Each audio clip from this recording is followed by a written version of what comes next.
오늘 저에게 주신 하나님의 말씀은 구약성경 전도서 1장 4절부터 7절까지 말씀입니다. 다 찾으셨으면 저희 함께 4절부터 7절까지 함께 봉독하겠습니다. 한 세대는 가고 한 세대는 오되 땅은 영원히 있도다. 해는 뜨고 해는 지되 그 떴던 곳으로 빨리 돌아가고 바람은 남으로 불다가 북으로 돌아가며 이리 돌며 저리 돌아 바람은 그 불던 곳으로 돌아가고 모든 강물은 다 바다로 흐르되 바다를 채우지 못하며 강물은 어느 곳으로 흐르든지 그리로 연하여 흐르느니라. 아멘. 기도하겠습니다. 하나님 아버지, 지난밤도 하나님의 은혜 가운데 보살펴 주시고 오늘 이 하루를 말씀과 기도로 시작할 수 있는 복된 저희들 되게 하시니 감사드립니다. 연약한 저희들을 언제나 하나님의 은혜 가운데 붙들어 주시며 모든 것의 주인 되신 하나님만을 바라보며 살아갈 수 있는 복된 저희들 되게 하여 주옵소서. 간절히 바라오며 예수님의 이름으로 기도하옵나이다. 아멘. 오늘은 누가 진짜 주인입니까? 라는 제목으로 하나님 말씀 증거합니다. 오늘 본문을 보면요, 이 4절과 5절부터 이 7절까지가 좀 구분되는 말씀입니다. 그러니까 4절에 관한 말씀은 이 한 세대는 가고 한 세대는 온다. 그러나 땅은 영원하다. 이것은 인간은 연약한 존재라는 거죠. 인간은 그리 인생이 길지 못하다라는 겁니다. 대신에 땅, 즉 자연은 어떻습니까? 이 장구한 세월을 존재하는 게 이 자연 아니겠습니까? 그러니까 어찌 보면 인간보다는 자연이 굉장히 위대한 존재라고 여겨질 수 있습니다. 근데 5절부터 7절까지 내용은 뭡니까? 그러한 이 대자연, 정말로 엄청난 이 존재인 이 자연의 가장 위대한 것이라고 볼 수 있는 이 태양이나 바람이나 이러한 강물과 같은 것이 어떻게 보면 굉장히 그 오랜 세월을 견디는 것을 보면 굉장히 대단한 것처럼 보일지라도 결과적으로는 그저 매일 같은 일을 반복하는 그러한 존재라는 겁니다. 그러니까 아무것도 아니라는 겁니다. 사실은 이 대자연 역시 마찬가지로 아무것도 아니라는 겁니다. 그것은 결국 지극히 유한한 인간의 한계를 이 자연과 비교하며 설명하면서 이 자연을 오랜 시간 변하지 않는 불변의 속성을 가진 대상이다라고 이 솔로몬은 말을 하고 있지만, 그러니까 인간은 그렇게 여기고 있지만 정작 이 대자연 역시도 실질적으로는 아무것도 아니다라는 것을 가르치는 교훈입니다. 정말로 우리가 이 자연이나 이러한 모습들을 진정으로 대단한 존재라고 여길 수 있느냐? 그럴 수 없다라는 것입니다. 실제 고대 사회에서는 자연물들을 숭배하는 일이 일반화되어 있었고 오늘날에도 이처럼 자연을 숭배하는 이들이 참으로 많습니다. 사도 바울 역시 이러한 자들에 대해서 언급하고 있습니다. 로마서 1장 25절 말씀을 보면 이는 그들이 하나님의 진리를 거짓 것으로 바꾸어 피조물을 조물주보다 더 경배하고 섬김이라. 주는 곧 영원히 찬송할 이시로다. 아멘. 이렇게 기록하고 있습니다. 즉 하나님을 알지 못하는 자들은 마치 자연을 신처럼 떠받들며 산다라는 겁니다.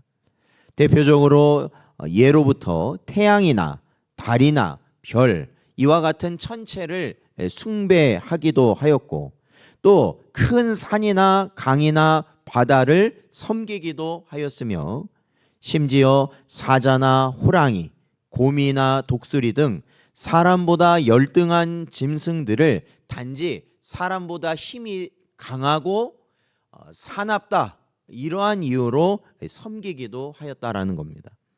그러나 여러분 성경을 보면 자연은요 하나님께서 뜻을 이루시기 위해 사용하는 이 수단에 불과하다라고 기록하고 있습니다.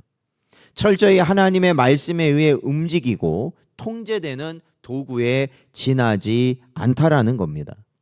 즉 하나님께서는 자연 만물을 질서 있게 운행하시기도 하시지만 그것을 당신의 뜻대로 임의로 운행하시기도 하는 분이 하나님이시라는 겁니다. 그래서 이를 믿는 하나님의 사람들은 자연을 결코 숭배의 대상으로는 생각하지 않는다는 것이죠. 그들은 하나님께서 허락하시면 바다나 강물도 갈라지게 할 수 있었다고 믿었고 실제로 바다와 강물이 갈라졌다라는 겁니다. 여호수아 10장 12절 말씀을 보면 여호와께서 아모리 사람을 이스라엘 자손에게 넘겨주시던 날에 여호수아가 여호와께 아뢰어 이스라엘의 목전에서 이르되 태양아 너는 기브온 위에 머무르라 달아 너도 아얄론 골짜기에서 그리할지어다 하매 라고 기록하고 있습니다. 그렇습니다. 여러분 여호수아는 땅에 속한 것이 아닌 하늘에 속한 것 곧 태양과 달까지도 운행을 멈추도록 할 것을 명하고 심지어 그것이 앞으로 가지 않고 뒤로 가도록 요구하기까지 하였다라는 겁니다. 그리고 그러한 여호수아의 요구가 이루어지는 것을 이스라엘 백성은 모두가 보았다라는 것이죠. 이들이 이렇게 할 수 있었던 이유는 그 모든 만물이 하나님의 창조물이며 하나님의 전능하신 능력과 섭리하에 운행되는 것임을 확신하였기 때문입니다. 사랑하는 성도 여러분, 이러한 일들이 의미하는 것은 무엇이겠습니까? 하나님의 능력으로 보존하시지 않으신다면 지금이라도 당장 태양은 땅에 떨어질 것입니다. 여러분, 이 지구, 우리가 살고 있는 이 지구가요, 이 지구가 태양을 중심으로 해서 이렇게 한 바퀴 도는 것을 이 공전이라고 합니다. 그것을 속도로 계산해 보면 1초에 30km씩 가고 있다라고 돌고 있다고 말합니다. 그리고 이 지구가 스스로 도는 것을 자전이라고 그러는데 스스로 도는 거죠. 이 자전의 속도는 1초에 460m를 가고 있다라고 말하고 있어요. 그러니까 이 지구가 딱 멈춘다고 생각해 보세요. 지구가 딱 그냥 멈춘다. 그러면 저희는 지금 가만히 있는 것 같지만 1초에 460m 그 속도로 날아가는 거예요. 네. 그러니까 이게 돌고 있으니까 지금 저희가 이렇게 가만히 있는 거예요. 그러니까 여러분, 하나님께서 이 모든 것을 보존해 주지 아니하신다면 순식간에 어떻게 되겠습니까? 우주라는 것 자체가 무너지고 파멸돼 버린다라는 겁니다. 즉 아무리 인간에게 큰 두려움과 공포를 안겨다 주는 자연일지라도 사실 하나님 앞에서는 단지 피조된 피조물일 뿐이며 그분의 말씀 안에서 움직여지는 그분의 도구에 지나지 않음을 우리는 깨달아야 하는 것이죠. 마가복음 4장 39절 말씀을 보면 예수께서 깨어 바람을 꾸짖으시며 바다더러 이르시되 잠잠하라 고요하라 하시니 바람이 그치고 아주 잔잔하여 지더라 말씀하고 있습니다. 그러므로 사랑하는 성도 여러분, 우리는 이 자연의 위대함을 보면서 우리는 분명 겸손해야 됩니다. 인간은 정말 아무것도 아니구나. 실로 요즘 같은 때 그러잖아요. 우리가 계절적으로 평소에 일어나지 않는 이상 징후들이 일어나는 시기라고 하지 않습니까? 바람만 많이 불어도요, 뭐 우리가 겪어봤지만 눈만 평소보다 많이 오더라도요 사람은 살아갈 수가 없습니다. 그냥 다 마비가 돼버려요. 다 멈춰진다라는 겁니다. 그런 걸 보면서 사람들은 느끼겠죠. 야, 이게 사람은 정말 아무것도 아니구나 느끼겠죠.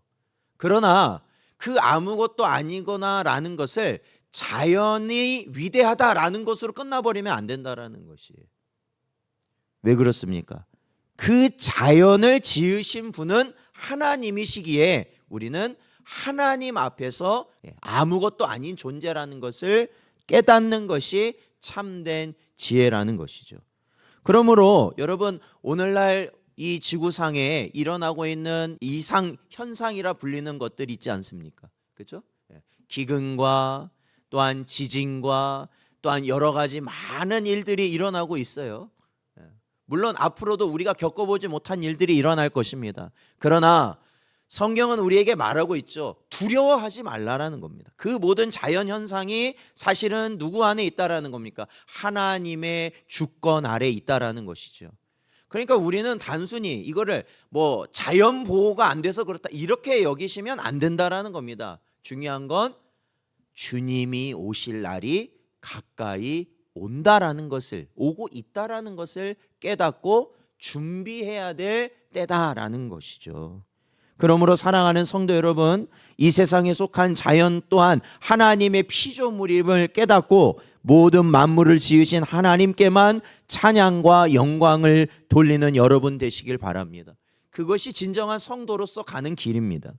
그리고 자연을 주관하시고 섭리하시는 하나님의 뜻을 우리가 헤아리고 그분의 뜻에 따라 만물이 굴복하는 것처럼 우리 자신도 하나님의 뜻, 하나님 말씀에 순복하고 굴복하는 그러한 복된 인생을 살아갈 수 있는 여러분 되시기를 주의 이름으로 축원드립니다.